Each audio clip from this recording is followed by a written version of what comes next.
વેફરનું પડીકું ખાઈને જો ખિસ્સામાં મૂકીને ડસ્ટબિનમાં કે કચરા પેટીમાં નાખશો એનાથી શું ફરક પડી જવાનો છે? એક પાનની પિચકારી રોડ પર નહીં નાખશો તો શું ફરક પડવાનો? તમે નાના થઈ જવાના છો.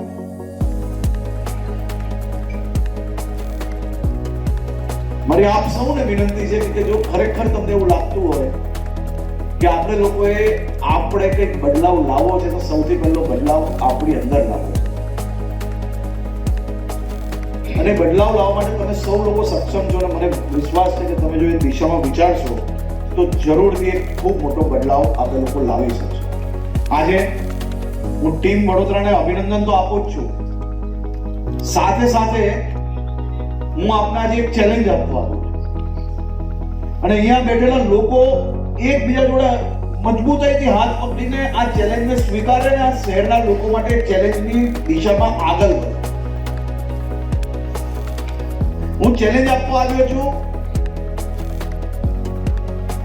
કે તમે સૌ લોકો સાથે મળીને હું જે શહેરમાં જન્મ્યો છું ને એ શહેરથી વધારે સ્વચ્છ બનવાનો પ્રયાસ કરો.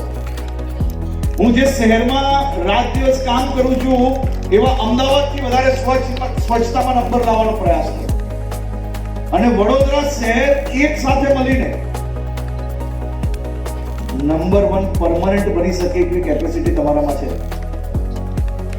પણ સંકલ્પ શહેરીજનોએ લેવો પડશે, અહીંયા બેઠેલા લોકોએ સાથે મળીને લેવાનો છે. આપણે સ્વચ્છ છીએ, પરંતુ સ્વચ્છતામાં વડોદરા શહેર નંબર 1 કેમ બને તે દિશામાં એક બીજા ઉપર કીચડ ઉછાળવાની બદલે એ કામગીરી શહેરના સૌ નાગરિકો સાથે મળીને હાથમાં લે અને જોઈએ કેમના બદલાવ આવે. અને હું પ્રભારી મંત્રી તરીકે આ બાબતે આ દિશામાં કામગીરી કરવા માટે કટિબદ્ધ છું અને એ નક્કી કરીને જ આજે કાર્યક્રમમાં આવ્યો છું કે મારા વડોદરા શહેરના નગરજનોને સાથે રાખીને એ લોકો જોડે ખભે ખભા મિલાવીને આપણે આ દિશામાં આગળ વધશું. દેશનું નંબર 1 સ્વચ્છ શહેર એ વડોદરા આ જીવન કઈ રીતે ટકે તે દિશામાં આપણે લોકોએ પ્લાનિંગ કરવાનું.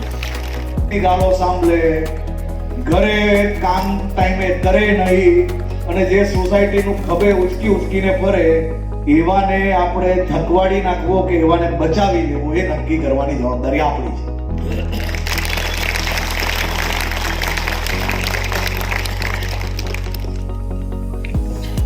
અને આ મહાનગરપાલિકા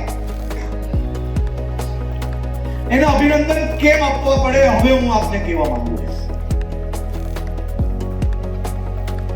વડોદરામાં વિકટ પરિસ્થિતિ આવી, પૂર આવ્યું. મારા વડોદરાના અનેક નગરજનોએ એનાથી નુકસાની ભોગવવી. આ પરિસ્થિતિ વિકટ હતી, હું પોતે આવીને જોયું છે. અનેક લોકોને નુકસાન થયું, પરંતુ આવી વિકટ પરિસ્થિતિમાં કોઈ ઘરે જઈને બેસી નહીં ગયા.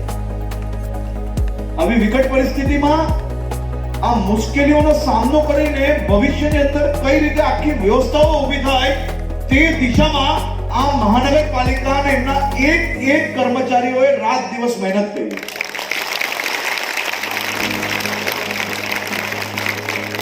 સાહેબ, રાજનીતિ છે, ટીકા ટિપ્પણી થાય.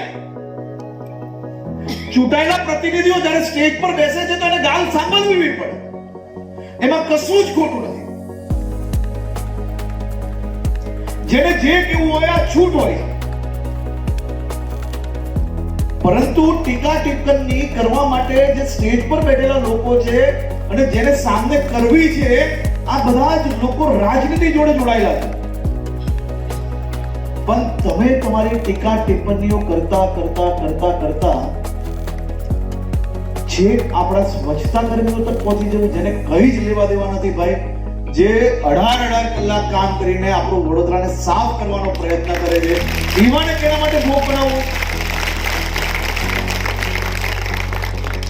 આમાં કેટલા લોકો એવા છે કે જેનો બીજા રાજ્યોની અંદર પ્રવાસ થાય છે? કોઈ હાથ ઊંચું કરજો કે ગુજરાતની બહાર કોઈ જતું હોય તો એવા લોકો જરાક હાથ ઊંચા કરો.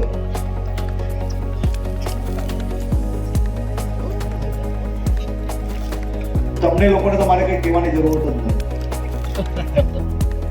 એટલા માટે કહેવાની જરૂર નથી કે વડોદરા શહેરની સ્વચ્છતા જે વ્યક્તિ બીજા રાજ્યોમાં જતા હશે, આખા દેશની અંદર અનેક એવા રાજ્યો, અનેક એવા શહેરો છે કે જે શહેરો અને રાજ્યો આ જેટલા લોકો વહેલી સવારે ઉઠીને આ મહાનગરપાલિકા કે ભારતીય જનતા પાર્ટીની ટીકા કરે છે ને, એને ખાલી એક વસ્તુ પૂછજો કે તમારી પાર્ટીઓ જે રાજ્યને જે મહાનગરપાલિકા સાચવે છે, ચાલો ને આપણે સાથે જઈને જોવા જઈએ કે ત્યાં શું ચાલી રહ્યું છે.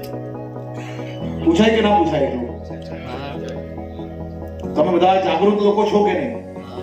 તો આપણે એટલું પૂછી શકીએ કે ના?